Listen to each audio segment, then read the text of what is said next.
ये भक्ति के मार्ग से अलग है, क्योंकि इसमें जो कुछ तुम करते हो उसके साक्षी तुम हो और कोई नहीं है। तुम्हें ही पता है तुम्हारे अंदर क्या हो रहा है। जितनी देर तुम आंख बंद करके मुद्रा बना के बैठे रहे हो, उतनी देर जो कुछ होता रहा है तुम्हारे अंदर होता रहा है। बाहर का तो तुम्हें पता ही नहीं, तुमने आंखें बंद कर रखी हैं। बहुत लोगों ने आंखों के साथ कान भी बंद कर रखे हैं। कान बंद करके रखना आंख के साथ साथ बहुत महत्वपूर्ण है, क्योंकि अगर अभी भी बाहर की आवाज़ें तुम्हारा ध्यान खींच रही हैं तो कहीं ना कहीं तुम्हारे संकल्प में कमज़ोरी है या तुम्हारे अभ्यास में कमज़ोरी है। और इस मार्ग पर आने वाले लोग जो हैं, अगर वो ये समझते हैं कि यहाँ आकर दुखों से मुक्ति मिल जाएगी, तो ये संभव नहीं है, क्योंकि दुख और सुख इन दोनों का संबंध तुम्हारे ध्यान से नहीं है, तुम्हारे कर्मों से है। और सुख और दुख दोनों कोई ऐसी चीज़ नहीं है जिसको देखा जा सके। सुख की शक्ल नहीं है, दुख की शक्ल नहीं है, इसको तुम देख नहीं सकते, महसूस कर सकते हो।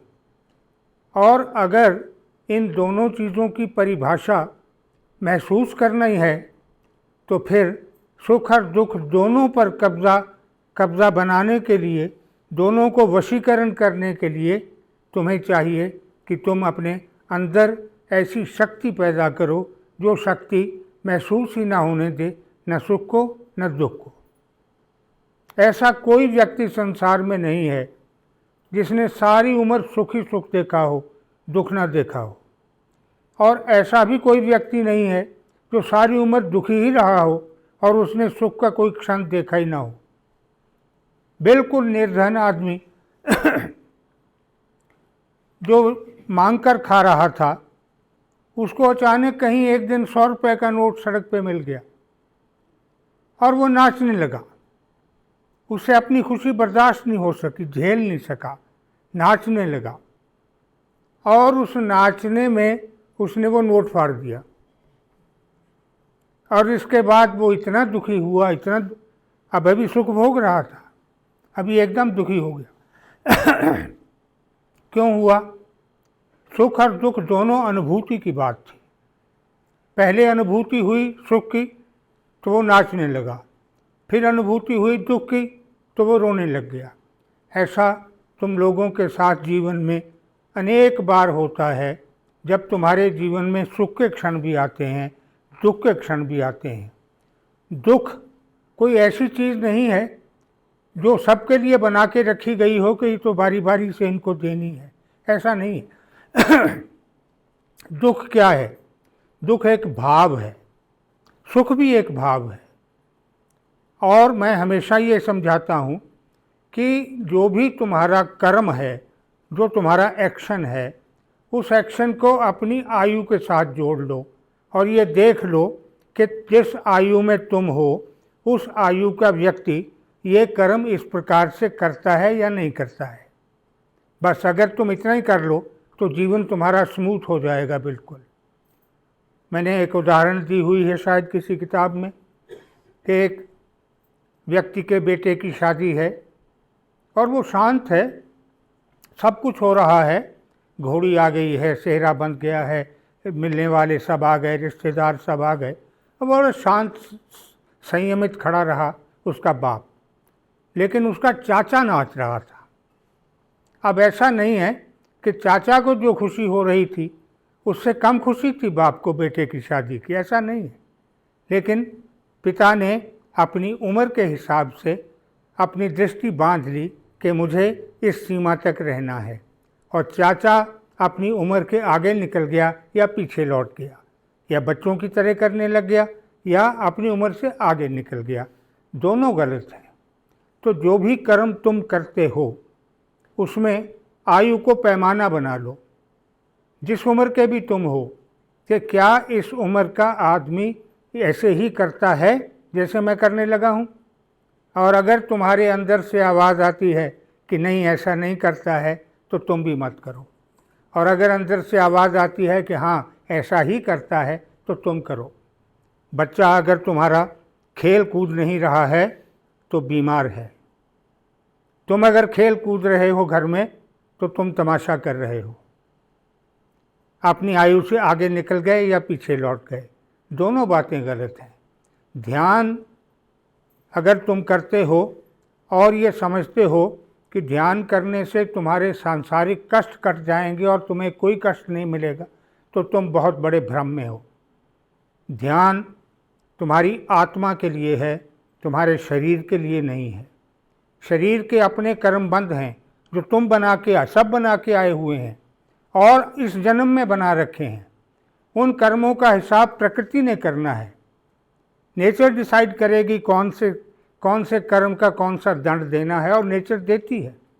लेकिन तुम अगर ये समझते हो कि तुम ध्यान के मार्ग पर आ गए हो तो फिर इसके बाद तुम्हें कोई कष्ट नहीं मिलेगा, तो तुम गलत सोच रहे हो।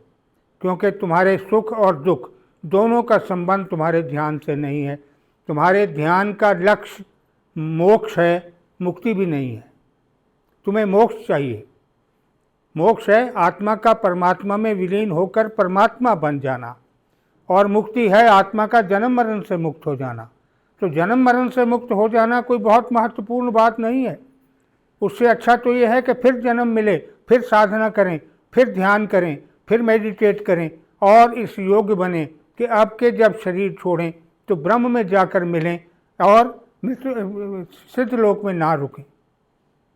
ये संकल्प होना चाहिए। अब रहा प्रश्न, मैंने कई बार समझाया, हर कर्म के साथ अपनी आयु को जोड़ लो और एक क्षण के लिए सोच लो कि जो मैं करने लगा हूँ, क्या मेरी उम्र का आदमी यही करता है?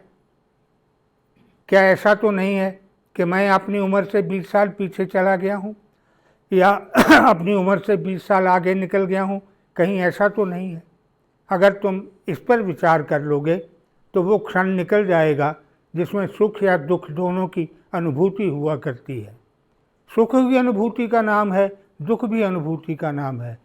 अनुभूति को रोकना है तो अनुभव करने का एक तरीका निकालना पड़ता है, और ध्यान जो है, मेडिटेशन जो है, वो तुम्हें इस योग्य बनाती है कि तुम सुख और दुख दोनों से परे निकल जाओ, दोनों से अतीत हो जाओ। ना तुम्हें सुख में सुख का अनुभव हो, ना दुख में दुख का अनुभव हो। तुम एक ऐसी स्थिति में आ जाओ जिसको निर्विकार स्थिति कहते हैं, जिसको निर्लिप्त स्थिति कहते हैं। तुम्हारी लिप्तता ही नहीं है कोई, तुम लिप्त ही नहीं हो किसी चीज़ में। और जब तक तुम किसी चीज़ के साथ चिपके हुए नहीं हो तब तक तुम आज़ाद हो, तब तक तुम्हें कोई बंधन नहीं बांधता है। और अगर तुम ये समझते हो कि ध्यान करने के बाद तुम कर्मबंध भी बना लोगे और फिर मोक्ष भी मिल जाएगा, तो तुम भ्रम में हो। कर्मबंध बन गया तो फिर इस शरीर में दोबारा आना पड़ेगा, वो चाहे अल्प मृत्यु के लिए ही क्यों ना हो, पैदा होते ही मरने के लिए क्यों ना हो, थोड़ी उम्र पाकर मरने के लिए क्यों ना हो, आना पड़ेगा कर्मबंध बनाने से। लेकिन अगर कर्मबंध, और मैं बता चुका हूँ, तुम्हें कई बार समझा चुका हूँ, कर्मबंध बनता कब है? जब तुम्हारी बुद्धि तुम्हें बहका देती है। तो बुद्धि से बुद्धि के बहकावे में मत आओ, कर्मबंध मत बनाओ। कर्मबंध बनता है जब तुम किसी का कुछ देना बना लेते हो या किसी से कुछ लेना बना लेते हो, दोनों से बनता है। तो अगर दोनों से निर्लिप्त हो जाओ, दोनों से अलग हो जाओ, दोनों से ऊपर उठ जाओ, तो फिर दुनिया की कोई ताकत नहीं है जो शरीर त्यागने के बाद तुम्हें ब्रह्म बनने में, ब्रह्म में समाने में रोक सके। ऐसी कोई बात नहीं है। और तुम्हारा लक्ष्य जो है वो अगर ध्यान से भी सांसारिक सुख की प्राप्ति है तो तुम धोखे में हो। ध्यान सांसारिक सुख नहीं देगा।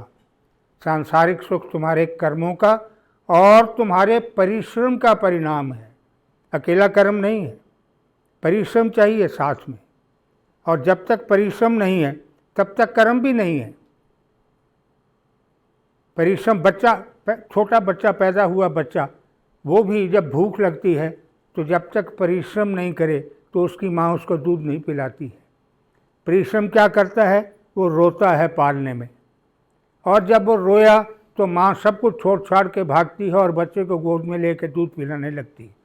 और जब तक बच्चा रोता नहीं है तब तक माँ घर के 10 काम कर डालेगी, बर्तन भी धो डालेगी, पोछा भी लगा डालेगी, सब कुछ कर लेगी, लेकिन जहाँ बच्चा रोया वहाँ सब कुछ छोड़कर भागती है।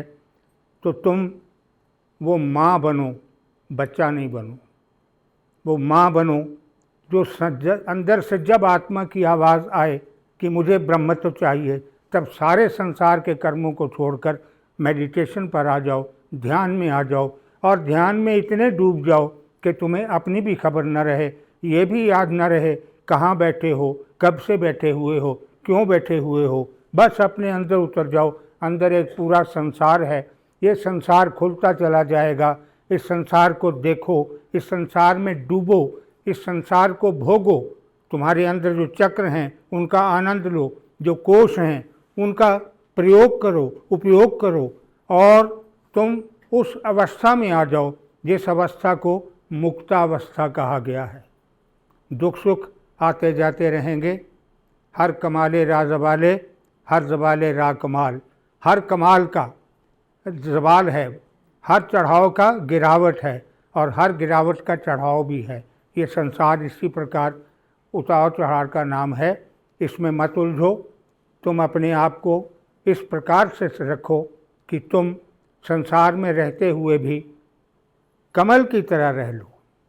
वो जल में नहीं, कीचड़ में खड़ा है, लेकिन कीचड़ उसके फूल को नहीं छू पाता, और कमल का फूल जो है, पौधा जो है, उसके सारे अंग तुम खाते हो, उसके सारे अंग तुम्हारे सब्जी में आते हैं, तुम्हारे खाने में आते हैं। ये परोपकार है कि तुम कीचड़ में खड़े हो, लेकिन तुम्हारा पूरा शरीर, तुम्हारा पूरा मन उन लोगों के पेट में जा रहा है जो लोग तुम्हारे इच्छुक हैं या तुम तक आने का प्रयास कर चुके हैं। तो इस प्रकार से जो लोग ध्यान करते हैं उनको कमलवत रहना चाहिए। कीचड़ में रहते हो, ये संसार कीचड़ है, कीचड़ में रहो, लेकिन कमल की तरह रहो कि तुम्हारे फूल को कीचड़ छू ना पाए, गंदे पानी का छींटा न छू पाए। ये गंदे पानी का छींटा या कीचड़ कर्मबंध है, कर्मबंध मत बनने दो। सजग रहो, सचेत रहो, और मोक्ष की प्राप्ति का संकल्प करके आत्मा को परमात्मा में विलीन होने का साधन बनाकर तुम इस प्रकार से आओ कि तुम्हारा जीवन तुम्हें सुख और दुख दोनों की अनुभूतियों से ऊपर कर दे, और तुम पूरे संकल्प के साथ ब्रह्म में लीन होने की एक ऐसी अवस्था में आ जाओ कि आत्मा जब शरीर छोड़े तो सीधी ब्रह्म में जाकर लीन हो जाए, उसको जन्म के लिए दोबारा किसी लोक में आना ना पड़े। ऐसा अगर संकल्प बनाकर करोगे तो तुम्हें संसार की कोई विपदा, कोई आपदा, कोई कष्ट अनुभव ही नहीं होगा। आते रहेंगे कष्ट, लेकिन तुम्हें कष्ट की अनुभूति नहीं होगी। सुख आएंगे, तुम्हें सुख की अनुभूति भी नहीं होगी। इसको निर्लिप्त होना कहते हैं। निर्लिप्त हो जाओ और लीन हो जाओ उसमें, यही तुम्हारा लक्ष्य होना चाहिए। मेरा आशीर्वाद है, तुम इस रास्ते पर निकले हो, इस रास्ते पर चल रहे हो। इन बातों को ध्यान में रखकर ब्रह्म को लक्ष्य बनाओ और उस लक्ष्य की प्राप्ति का संकल्प करो। ओम।